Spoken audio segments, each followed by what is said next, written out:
नमस्कार दोस्तों, जिस तरीके से किसानों पे लगातार हमारी सरकार और प्रशासन व्यवस्था के साथ मिलकर उन पे लगातार लाठीचार्ज और आंसू गैस हो और चाहे ऐसे तमाम वाटर कैनन के थ्रू उन पे छिड़काव करवाना हो, ऐसे तमाम वीडियोस हमारे सामने आ रही है। और सबसे जो अहम मुद्दा है, जो इन सब परेशानियों में जो सबसे ज्यादा जो रोल अदा कर रहे हैं, वो है हमारी मीडिया। जी हाँ, मुझे तो मीडिया शब्द कहने में भी उन लोगों के लिए शर्म आती है, क्योंकि मीडिया जैसे शब्द को भी उन्होंने बदनाम कर दिया है। आप देख सकते हैं उनके इस पोस्ट के जरिए, इन पिक्चर्स के जरिए। देखिए, ये पिक्चर्स को मैंने अलग अलग न्यूज चैनल से कैप्चर किया है और इन न्यूज चैनल की हेडिंग्स को देखिए कि वो किसानों को उन्हीं की चीजों में उलझाकर किस तरीके से उनको मतलब कि इस देश के देशद्रोही घोषित करना चाह रही है। मीडिया का सीधे तौर से कहना है कि किसानों को यहाँ पे भड़काने की कोई साजिश रच रहा है। जिस तरीके से यहाँ पे जो प्रदर्शन होने वाला है या हो रहा है लगातार, इसको पहले से मोटिफाई किया गया था। ये पूरी फुल प्लानिंग के साथ हो रहा है। मुझे तो मतलब कि हैरानगी होगी कि आपको ये सोच के कि मीडिया को सच दिखाने के बजाय लोगों को जाति आधार पर, धार्मिक आधार पर लड़ाने में वो पूरा रोल अदा कर रहे हैं। बस उनको मौका मिलना चाहिए सिख मुस्लिम करने का, हिंदू मुस्लिम करने का। वो जैसे ही मौका उनके हाथ में आएगा तो इस लड़ाई का रुख देखिएगा आप लोग कि किस ओर मुड़ जाएगा। किसानों की इतनी बुरी हालत है कि अब महिलाएं, बच्चे, बूढ़े सब कोई दिल्ली आने के लिए इतना तड़प रहा है। सिर्फ उनकी गलती क्या, वो अपने अधिकारों के लिए सिर्फ अपनी बात रखना चाहते हैं, लेकिन सरकार ने संवैधानिक तौर से जैसे संविधान की धज्जियां उड़ा दी हैं। उनके अधिकारों का, ये मानव अधिकार का सीधे सीधे तौर से हनन करना ही होता है कि अगर वो कोई प्रदर्शन करना चाह रहे हैं तो हर एक फंडामेंटल राइट्स के थ्रू हर एक व्यक्ति का ये अधिकार है कि वो अपनी बात को सरकार के सामने रख सकता है। लेकिन सरकार बिना कुछ सोचे समझे उन पे सीधा पानी का छिड़काव करा देती है, उन पे लाठीचार्ज करा देती है और उनको जबरन पकड़ के उनकी हिरासत कर लेती है और जेल की सलाखों के पीछे बंद कर देती है। और अब तो बात यहां तक आ गई है कि जेल में स्पेस ना होने की वजह से जो स्टेडियम है उनको एक तरीके से जेल बनाया जाएगा, जिसमें किसानों को गिरफ्तार करके वहां रखा जाए। मतलब सोचिए देश की व्यवस्था का क्या हाल है।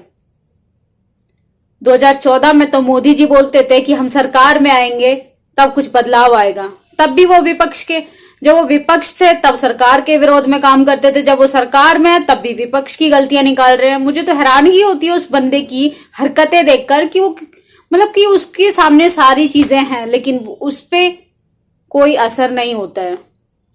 मतलब दो शख्स ऐसे हैं जिसने पूरे भारतवर्षियों की नाक में दम कर रखा है, अमित शाह हो और मोदी हो। मतलब हमारे होम मिनिस्टर तक के मुंह से आवाज नहीं निकल पा रही है। बाकी नेताओं से तो हम उम्मीद क्या करें। मतलब ये कह सकते हैं कि सारे नेताओं का जो क्रियाकलाप है सब आरएसएस करता है। वो जो चाहेगी वही होगा, ना उसे किसानों की मौत से कोई मतलब है।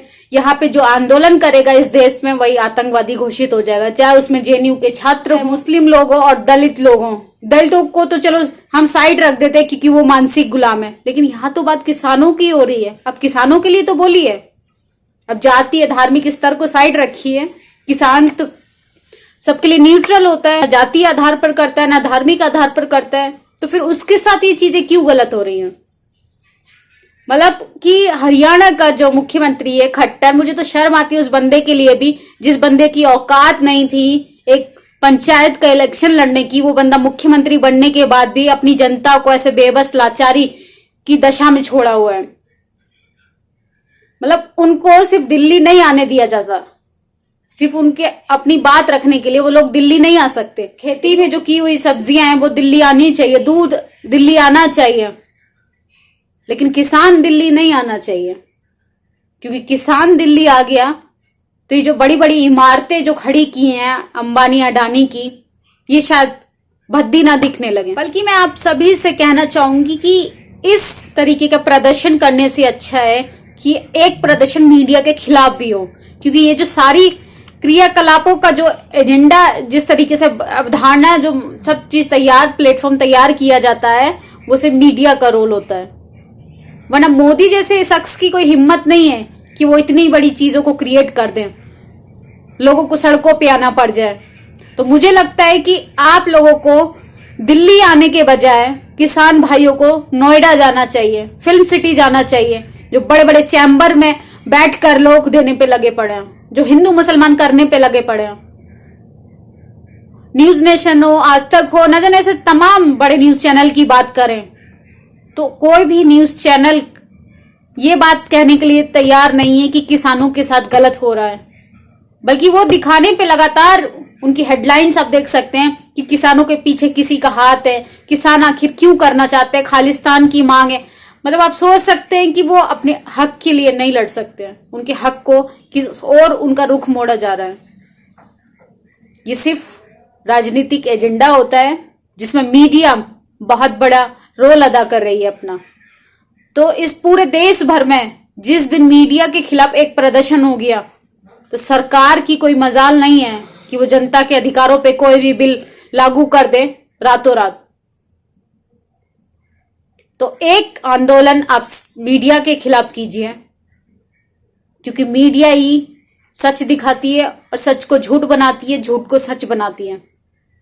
हम तक जब तक वो चीजें पहुंचती हैं तब तक तो उनमें मिर्च मसाला लगाकर पता नहीं उन खबरों का रुख ही मोड़ दिया जाता है। तो आप लोग ये पिक्चर देखिए, इसमें एक किसान लोग हैं जो अपनी रोटी सेक रहे हैं, दूसरी ओर मीडिया है जो अपनी दूसरी तरीके से रोटी सेकना चाह रहे हैं। मतलब उनको जनता बेबस लाचारी की स्थिति में उन्हें कोई मतलब नहीं है। बिहार चुनाव में मोदी जी को सारी चीजें स्थापित करनी थी तो उन्होंने लॉकडाउन लगा दिया। बंगाल चुनाव है तो इसलिए अब उन्होंने किसान आंदोलन को लेके चीजें खराब कर दी। अब जैसे जैसे इलेक्शन आता रहेगा ऐसे ऐसे नई नई चीजें आती रहेंगी। हमारी दिल्ली गवर्नमेंट बोल रही है कि किसान भाइयों को दिल्ली आने दीजिए, हम उनको सैनिटाइजर मास्क देंगे। सैनिटाइजर मास्क पहनने से क्या उनके खेत में अनाज आ जाएगा? जो उनके लिए बिल लाया गया है क्या उस पर कोई अपने आप बात हो जाएगी क्या? मतलब कि आप सोच सकते हैं कि केजरीवाल सरकार हो, कोई भी सरकार हो, जब तक सत्ता में सवर्ण समाज के लोग बैठे रहेंगे वो आपकी परेशानियों को नहीं समझ सकते। जिसने कभी जमीन पे पैर नहीं रखा हो, जिसने कभी खेत में काम ना किया हो, वो क्या अहमियत समझेगा उस पसीने की?